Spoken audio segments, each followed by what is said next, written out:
Why does he always sit by the doorway, watching other kittens tumble through sunlight, yet never joining, even when every playful leap clearly calls him? This small kitten was born with one weak leg, and the difference followed him quietly before he ever understood why movement felt harder. Around him, the yard becomes a spinning world of chasing paws, swishing tails, bright squeaks, and fearless jumps that seem effortless to everyone else. He studies every game from a distance, memorizing the rhythm of their bodies, as if understanding it deeply might somehow teach his own. Sometimes, his front paw lifts with hope, his body leaning forward before caution returns, reminding him that excitement often ends in pain. He has tried to run after them before, and each attempt ended with a stumble that hurt his leg and his heart. Falling in front of other kittens leaves a deeper ache, because embarrassment lingers longer than bruises when someone already fears being seen as different. After enough painful tries, he starts choosing stillness first, telling himself it is safer not to hope than hope and fail again. So he claims the corner by the window, the step near the yard, the places where watching feels allowed and wanting stays hidden. From there, he can pretend he is only resting, even while his eyes follow every sprint, every pounce, every delighted collision outside. Other kittens may think he is quiet by nature, but silence is often the shape sadness takes when it no longer expects welcome. What looks like shyness is really a small body protecting itself. Learning to avoid the moment joy turns suddenly into shame again. He does not stop wanting friendship. He simply begins to doubt whether friendship has room for a kitten who cannot move beautifully. That doubt grows quietly each day. Fed by laughter he knows is innocent, yet still hears as proof that he belongs outside. When their games race across the yard, his ears perk first, but his body stays rooted, split between longing and remembered hurt. He wonders whether the others avoid him because he is slower, or whether they simply never notice the invitation trembling inside him. For a kitten, play is not extra. It is practice, belonging, confidence, and the gentle proof that your body fits the world. So when he cannot join easily, he is not only missing fun, he is grieving a doorway into kittenhood itself for him. His weak leg changes more than speed. It changes timing, balance, courage, Meow, and the private calculations behind every choice to move forward. Before each step, he measures risk the way other kittens measure distance, because his world includes pain where theirs often holds only possibility. That constant caution can look passive, but it is actually exhausting work, a mind scanning for danger long before the body moves. He has learned that hope can betray him, especially when excitement makes him forget his limits and trust a leap his leg cannot finish. So he watches more carefully than the others ever need to, becoming patient not because he is calm, but because waiting feels survivable. He notices things fast kittens miss, changing moods, small openings, safe routes, gentle friends. And when rough play is about to become too much, his difference sharpens him in quiet ways, though pain makes it hard to see those quiet strengths as anything worth admiring yet. He thinks value must look like speed, height, boldness, and easy joy, because those are the qualities the yard seems to celebrate. He does not yet know that gentleness also matters, or that careful hearts often understand loneliness before playful crowds ever do fully. On difficult days, he lowers his gaze before anyone sees his interest, as if hiding desire might protect him from new disappointment.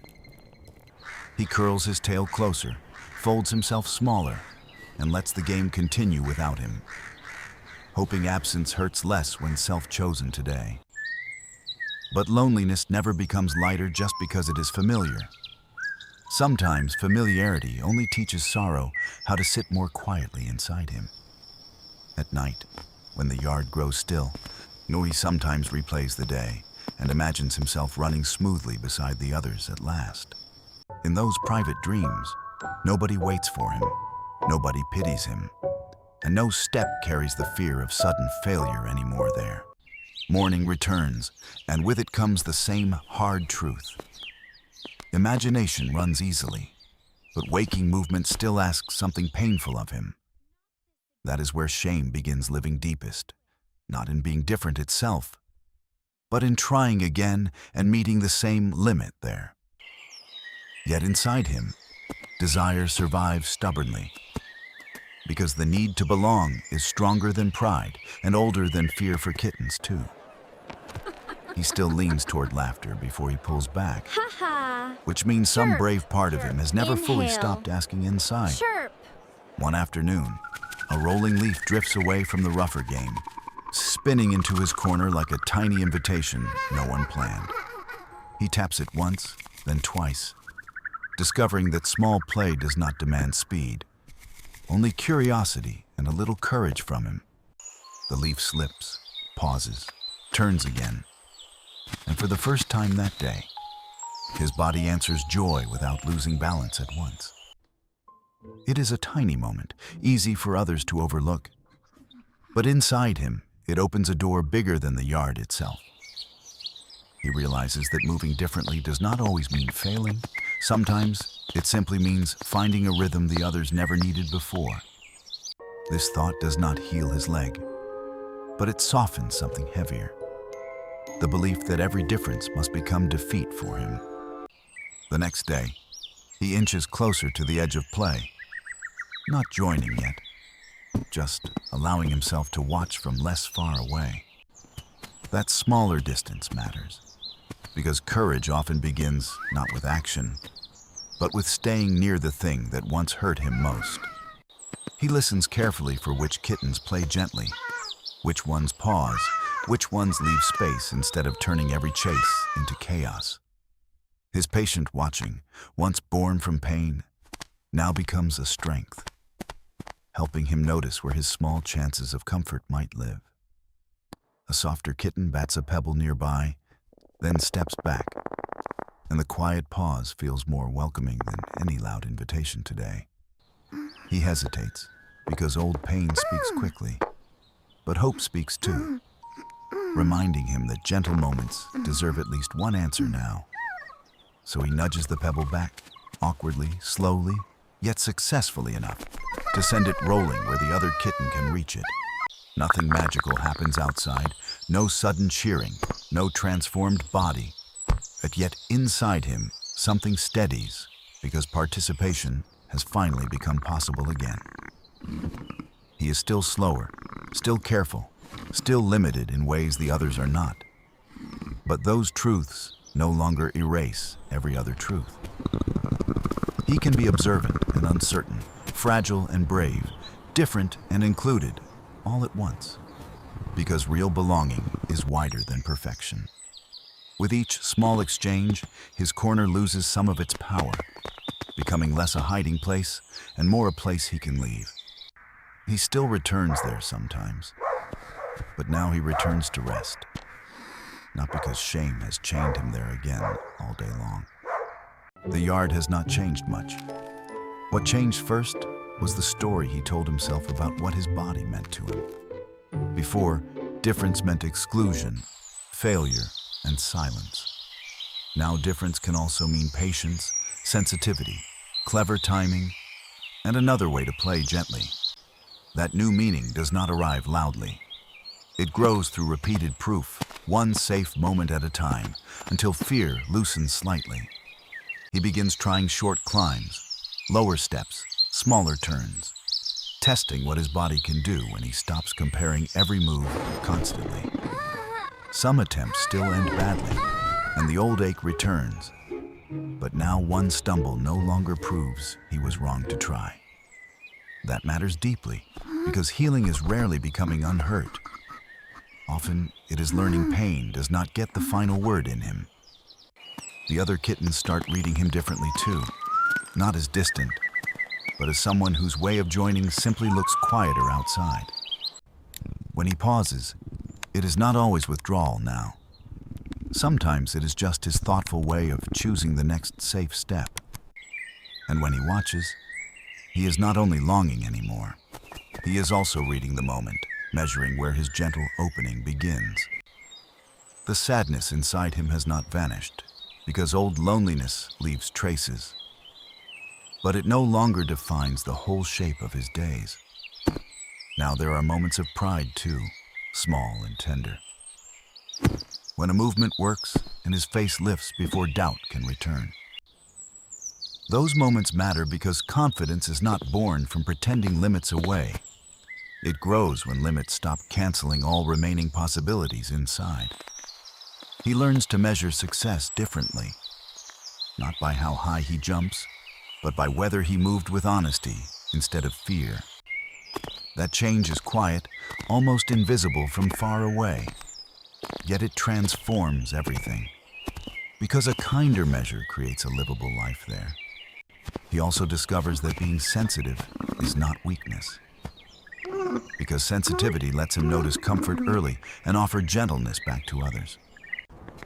The kittens who respond to him best are not always the fastest ones, but the ones who understand pauses without ridicule nearby. Slowly, he stops asking, "Why am I not like them?" and starts asking, "What kind of joy still belongs to me here?" That question changes everything, because it no longer worships sameness. It begins searching for meaning inside the life he actually has now. He finds answers in small victories, in shared pebbles, quiet chases, sunny stretches beside friends, and the courage to stay visible there. None of these moments make him identical to the others, but they do make his days fuller, warmer, and more his own. He begins sitting at the edge of games by choice, not exile, knowing he may enter, rest, leave, or return again freely. On freedom, for him, is not running the fastest. It is having options again after shame once convinced him he had none left. The corner by the window remains part of his story, but it is no longer the whole story of who he is. It was the place where he hid his hurt, and later, the place where he first discovered another way forward for himself. That matters because healing often begins in the same place where pain first taught a small heart to shrink and disappear away. His leg is still different, and some days are still hard, but hardship no longer automatically means he is less worthy somehow. He has begun understanding a truth many creatures learn slowly. Worth is not earned by matching the strongest body in sight perfectly. Worth can live in persistence, in softness, in noticing small chances, in trying again carefully, and in remaining open after disappointment anyway. Once he believed happiness belonged only to bodies that could leap easily. Now he knows joy can arrive wearing another shape too. It may come slower, quieter, and with more pauses. But slower joy is still joy, and quieter belonging still counts for him. When he steps forward now, he does not do it because fear disappeared. He does it because meaning finally grew bigger inside. That is real courage for a small kitten, not becoming fearless, but carrying tenderness and uncertainty into the open anyway, again today. And perhaps that is why his eyes look different now. Less like windows of longing and more like doors beginning to open. The yard still holds fast paws and bright leaps, but he no longer reads them as accusations against his own body there. He reads them as one kind of life, while his life, slower and gentler, unfolds beside it with its own honest beauty. And that may be the softest truth of all. He never needed to become another kitten to become worthy of joy there.